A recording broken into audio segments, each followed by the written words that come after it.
Здравствуйте, товарищи, and welcome to a very special video I have for you guys. I have for you a blast from the past that so might thoroughly blow your minds, you might not be able to put the pieces back together again. I have what might be the most incredible thing you've ever seen. So, by this point, you're probably asking yourself, what the hell am I looking at? I'm looking at Rise of Nations clearly here, but this isn't the Alexander campaign. What I see is what looks to be a rough approximation of Europe, except there's no Ireland and Sicily's missing. What's going on? Well, let me tell you what's going on. You here are looking at a Rise of Nations scenario, a custom single-player scenario, created by yours truly when I was 14 years old.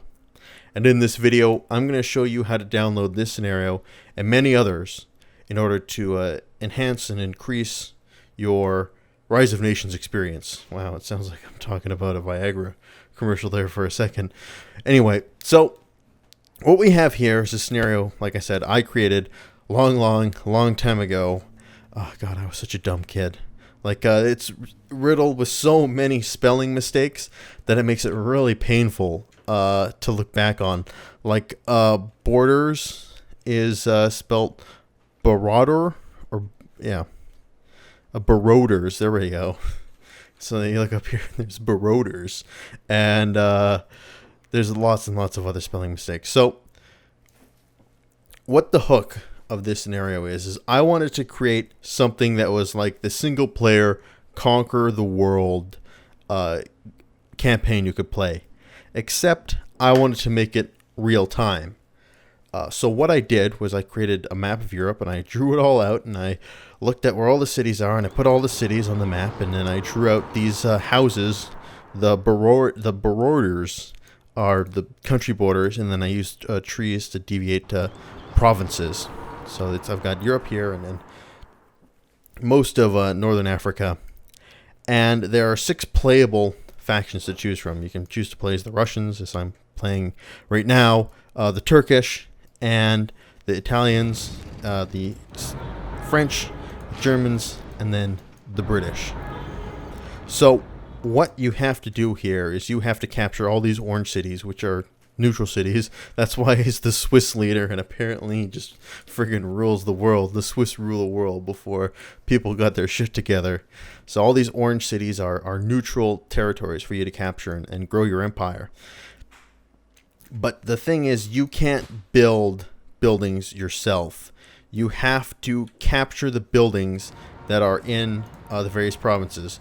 So that's where you get your resources from. Every province you capture has some resources that you can gather and expand and slowly build up. So the more territories you get, the more resources you can gather, and thus the stronger you become. So it kind of creates this, what I was going for is this push and pull, where you can completely obliterate an enemy's resources, but that means you can't use them for yourself. Those resources are irreplaceable. Or, of course, you have to try and march in without harming as many buildings as possible, so you can then take advantage of your spoils of victory. So, as you can see here, playing as the Russians, and we'll play a little bit into the game. I turned on nuclear weapons, which I realized I probably should have shut off in the actual scenario when I made it, but it's too late now. Mistakes were made decades ago. Well, actually, about a decade ago, and you can't look back. So at this point, I've captured all of Russia and part of Belarusia. Minsk still eludes my grasp, but the thing about playing as the Russians, they're the easiest to play as because they can go the longest without being attacked by anybody. So they kind of get the advantage of being able to chill out by themselves and not be invaded. As you can see, a lot of these other territories are having trouble expanding. Germany's only got 2 cities, and that's, I guess, the weakness of this scenario, is it relies on how good the AI is doing, and usually it does a pretty good job actually in expanding and taking territories and not destroying the buildings it needs to create resources. But in this game, they're doing a not so good job. And you see, Germany's nuking the shit out of everybody. just near Turkey. There it goes. Sad day for Turkey, and you can see their borders are shrinking. But it's a cool little scenario that you guys might want to check out. But I want to show you a whole bunch more scenarios I have for you guys. So as we can see, we're marching into Donetsk, which is kind of a troubled spot in the world right now. We capture it. And then we get the resources here, which is limited. Not a big city. There's only one oil patch and a market and a university here. So we go over here, which is a much more valuable prize because it has a smelter, and you definitely want the metal. Hooray, the Italians took Bordeaux.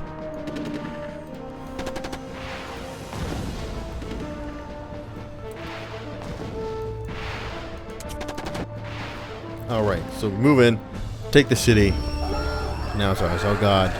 Turkey's launching a nuclear bomb against Germany. And wow, there it goes. It's a massacre. Wow, that was really devastating for the Germans. Anyway, I think you guys get the picture by this point. So let's move on to some other scenarios that I want to show you.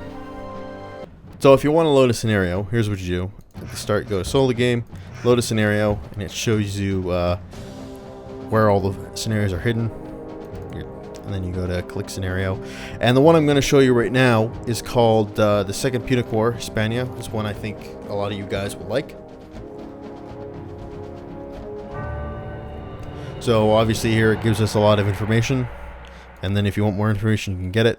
And then it gives you some of the rules of engagement. So it tells you what benefits are allying people and some other tidbits. So then it gives you the background. Here's your army, led by Publius Canadian Scipio. If he dies, you'll lose the battle. This is our powerful military base at Tarraco. However, it's in bad shape. Our navy, you can defeat the Carthaginian ships stationed at Carthago Nova, and then capture the city. Enemy somehow expects attack on our capital so soon. So I'm going to do what they say. I'm going to lead the attack, except for wherever Scipio is. No, Scipio. You will stay here. I'll take most of the men, but not all.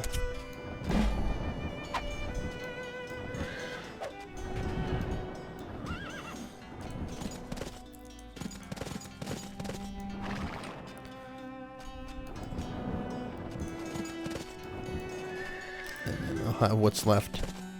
Hold the line here. Alright, go ships, go! So as you can see, right, we have, oh shit, no. I want you guys to stand your ground here. To defend the city in case they attack. So you can see here is Hispania, and they have lots of different tribes with which you can make alliances with or fight and gain new territories. The blue is the Carthaginians, and you can't. They are obviously don't like you very much, so they will do whatever they can to stop you. Holy crap.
Go in, capture the city, surprise attack, surprise attack.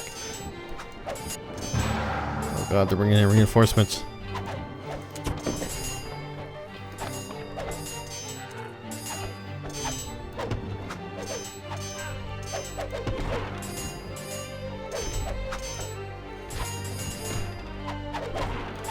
Well, looks like we might capture the city, though. Carthago Nova cannot withstand our mighty legion. The Carthaginians have lost their most important city in the peninsula. Their economy has been seriously weakened, and as a result, henceforth, you can train citizens at the barracks. Now, you have to take control of a few more cities in the Iberian Peninsula. Now that you've taken over Carthago Nova, you can decide where to constantly receive citizens. Choose wisely, as you won't be allowed to change your option. Oh, well, I keep that Toronto. So anyway.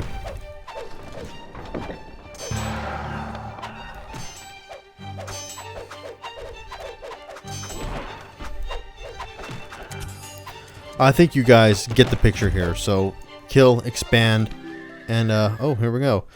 Your soldiers have found a very beautiful virgin inside the walls of Carthago Nova.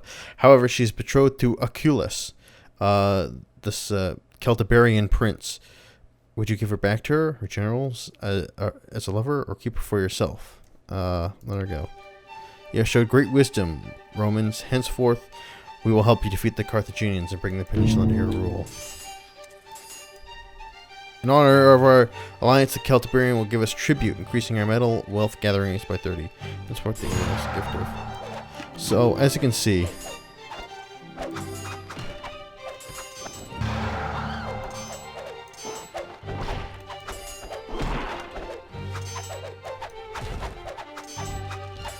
the Carthaginians are coming in, trying to take back the city. So yes, we've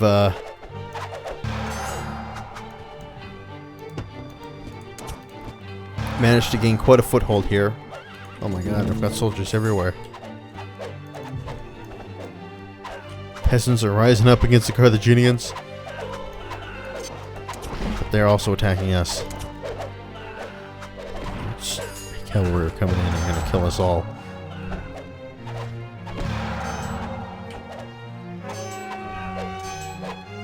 I don't know if I'll be able to hold them back here.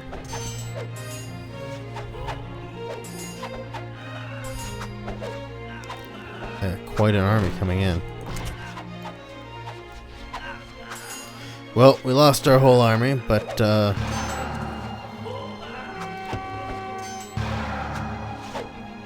we'll be back. So anyway, I think you guys got the gist of this scenario. So let's move on to another one. So what else do we have?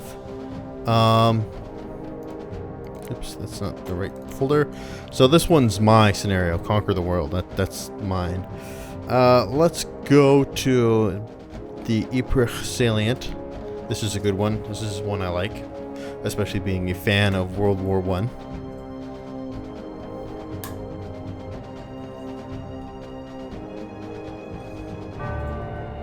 A poem in Flanders Fields. In Flanders Fields, the poppies grow. I thought it was the poppies grow, but they blow in this version. The poppies blow between the crosses, row on row, that mark our place, and in the sky, the larks still bravely singing fly. The larks still bravely singing fly. We are the dead. Short days ago, we lived, felt dawn, saw sunset glow, loved and were loved, and now we lie in Flanders Fields. Take up our quarrel with the foe. To you, from falling hands we throw the torch. To be yours, to hold it high. If ye break faith with us who die, we shall not sleep, though poppies grow in Flanders Fields. Arthur, Major John Mackay, or McCrae, sorry, I'm really terrible with name pronunciations. May 1915, Ypres salient.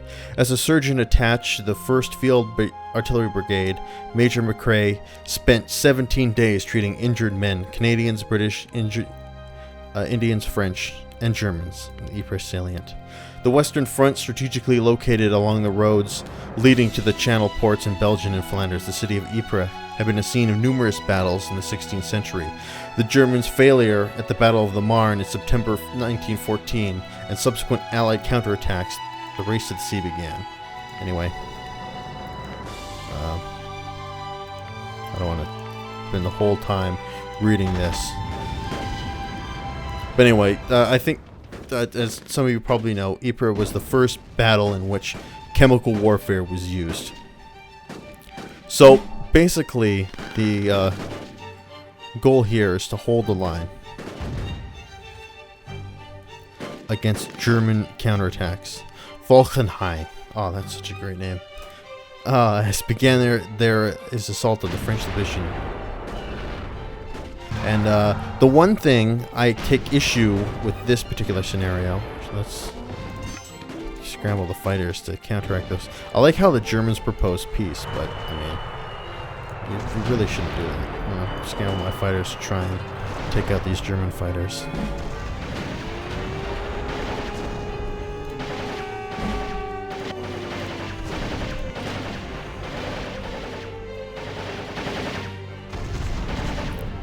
Anyway, the one thing I don't like is that the Canadian soldiers are for some reason Chinese. They're wearing like Chinese hats, and that's pretty weird.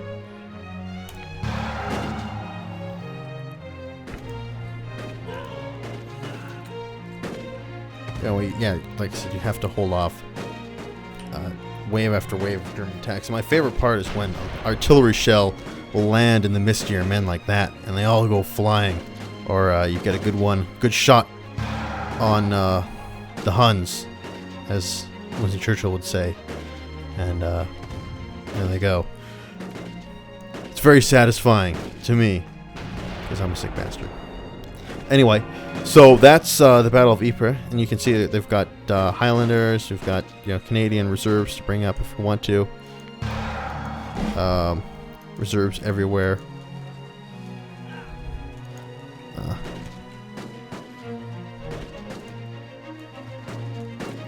For some reason, the French soldiers are clearly the best because they get automatically entrenched after a period of time. Of course, they've got plenty of machine guns. Anyway, it's an epic battle. So let's look at two more scenarios before we stop this for now. So besides just historical battles, let's look at some of the range that you can get with a few of these scenarios. So this one is called Dawn of the Dead, which the name should be fairly obvious.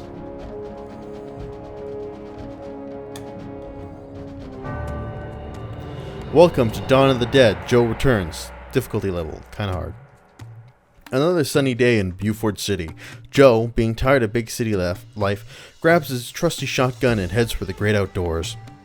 Neighbor, hey Joe, the phones are dead and the TV's out. Looks like there's some kind of new trouble in the city center. There's some kind of trouble in the city center by the new bioweapons lab. There seems to be a lot of smoke on the smoke that way. Maybe a fire? But Jesus. Oh, holy bejesus, who are these people? They're damned ugly and deadly too. Looks like that one's eating Mary Jane's brains. Yikes. At the TV, all the TVs and radios are dead. Go to the city's radio tower, see if you can find out what's going on. Joe gets close to a green building. He will rescue friendly units trapped inside. Try to save as many Scholar units as you can. These will give you extra points towards your endgame score. So anyway, it's best not to try and fight the zombies.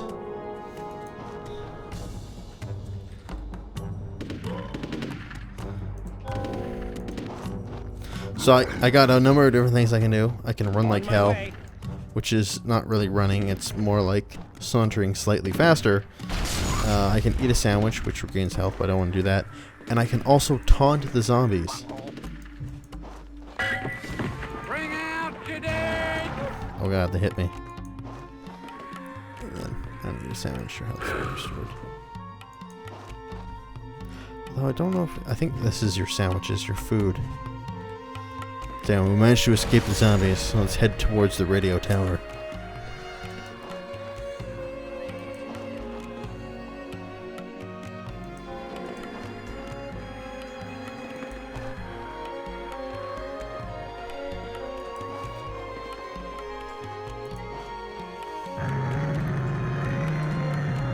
So we get some pretty epic sound effects if you can see or hear them.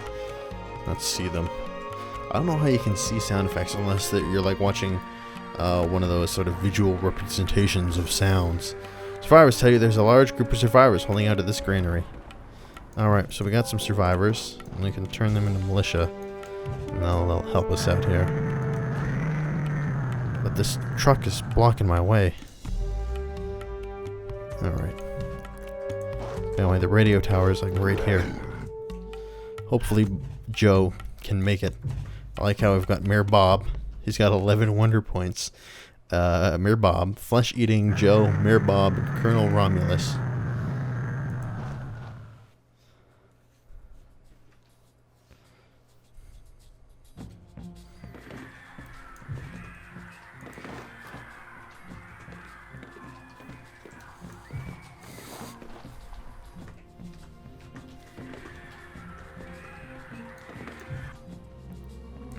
Radio station manager, Joe, do you know what's going on? Here, have some food. You look worn out. Food. I was going to try and get this radio tower working again so I can see if I can get a news broadcast. Okay, here goes. I think you got it fixed. I think we're getting something. Okay, listen. Group listens to mounting order. It gets up and kills. The people it kills get up and kill. Joe realizes that he left his trusty truck at the football stadium. He had a feeling that it was a bad idea to get drunk at the game last night and leave his truck there. Overall, he realizes that he will have to get those townspeople to safety. They're his responsibility now. So yeah, I think you get the picture.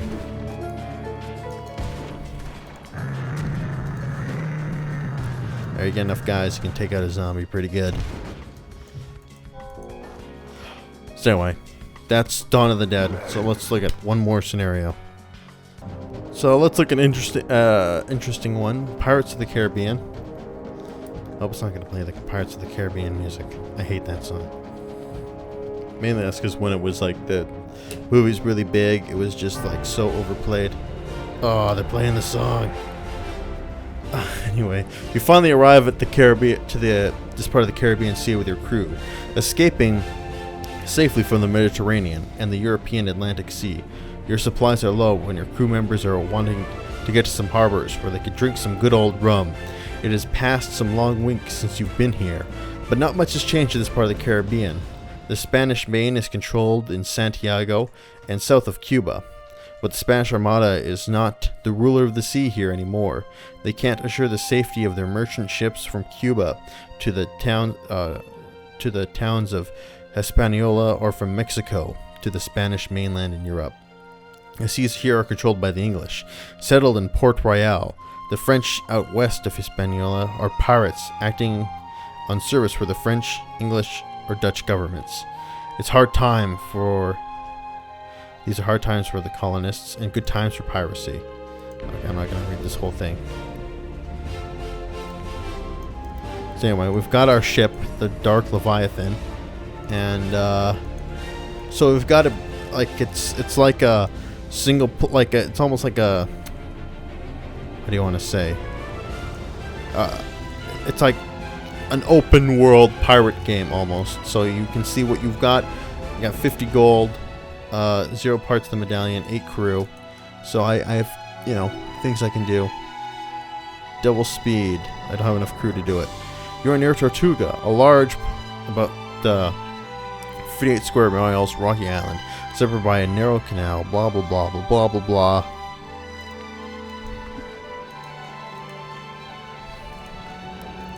What is to the cannons, rats? Oh, okay. And then I can drop my crew. So let's go to Tortuga.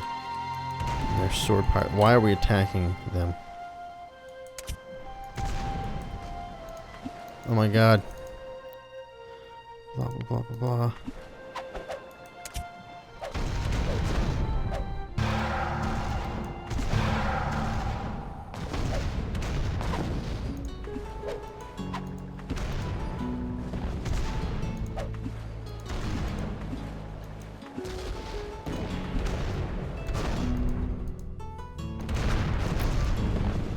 Well, I want to drop my people. Here, drop my crew. Go, guys, go!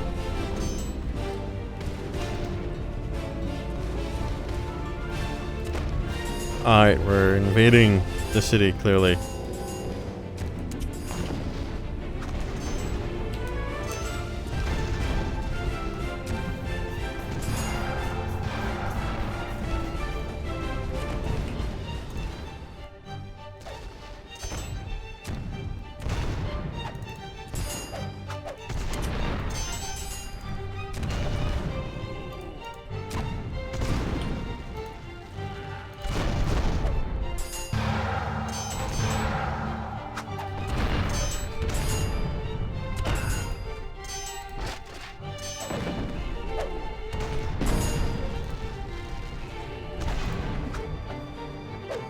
Anyway, now we've killed everybody. So let's upload the crew.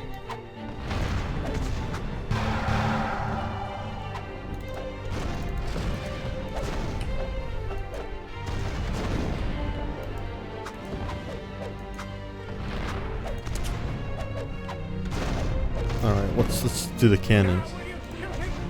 Everyone stay calm. We're taking over the ship. Okay, so we get some resources when we kill one of these guys.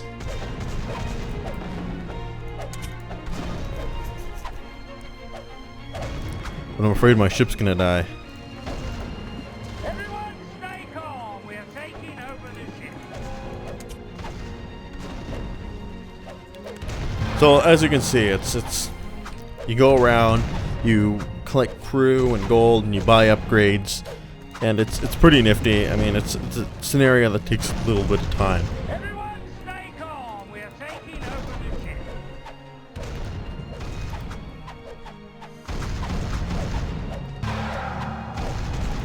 But yeah, anyway, can I go devil speed now? Oh god, it's a French galleon.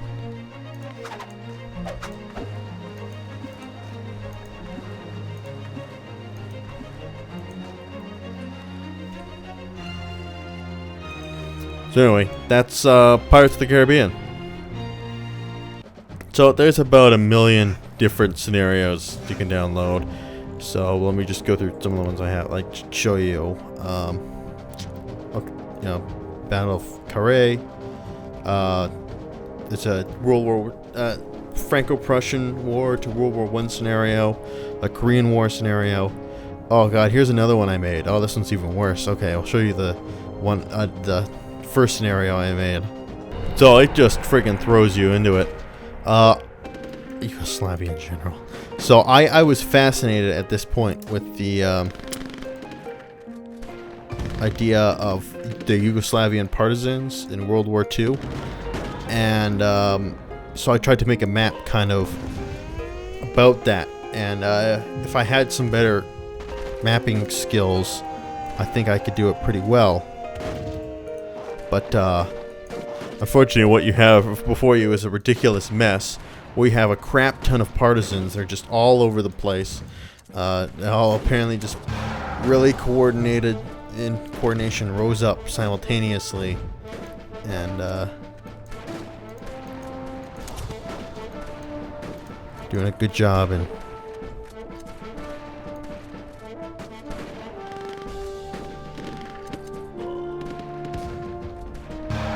taking over everywhere. I think I at least did decent. I think I named all the cities about where they're supposed to be named.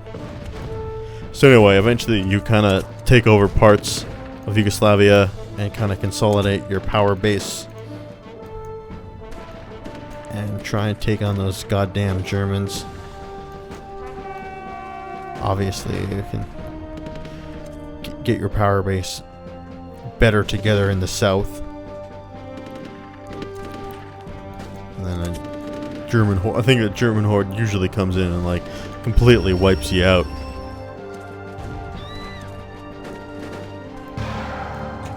Before you can really do anything about it.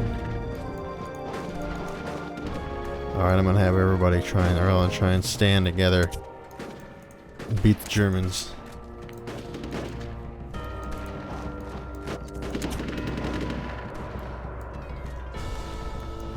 I'll bring guys from everywhere I can.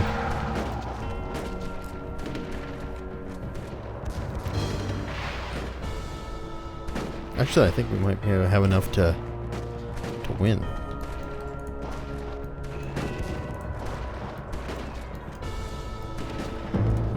Although Hitler has this nasty tendency to try and attack you with planes and stuff. And tanks. Both of which completely lay waste to your partisans.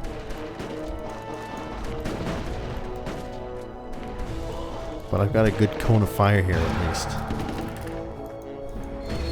But all my guys keep wanting to attack the houses rather than the Nazis that are attacking them.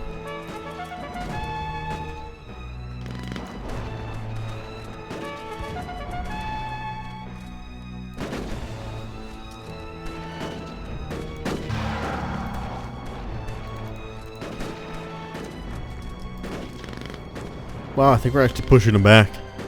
Somehow they managed to destroy hordes and hordes of Tiger tanks all on their own. These Yugoslavian partisans are tough bastards.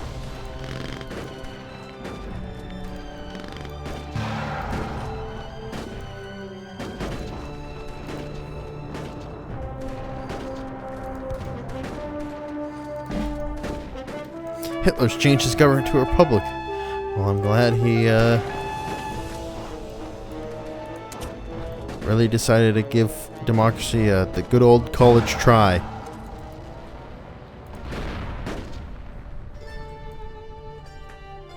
Well, then you can start building civilians, and well, not really. You can't.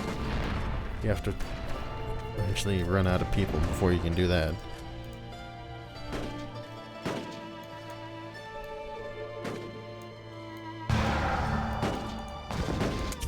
Anyway, so that's Yugoslavia. Okay, so here we go. Here's the desktop, all my icons, and my Greyjoy background, because they're my favorite house. So, well, that's the site you have to go to, but we'll just type in Google, Rise of Nations Heaven. There it is. And this site is just old. I can't believe this site still exists. And when they released the expansion, or not the expansion, the update or whatever, the extended edition, I thought, well, what the heck? Why don't I see if this site still exists? And it does. So you go to Rise of Nations Heaven, and you go down to single player scenarios, and there it is. There's a great scenario called Delete Me. But yeah, anyway, so there's 35 pages of scenarios here, and usually what I do is I go to rating and then download the best ones, and you can kind of see, go through and see what the description is. You know, this one, you know, an accident with particle accelerator, ascent to college and surrounding setting back to the 16th century. So there's some pretty creative scenarios. There's some really good people. Anything done by Meat Puppet's really good. King Walker, there he is really good. They're probably the best. Let me see if I can find mine. No, it's not that far back. So here I am. My forum name was I Am Canadian. That was me. And there's my Conquer the World scenario. And then, oh, God, I was just really, really bad at spelling. Read this. No Remina text included. God, how did I do this? What was wrong with me?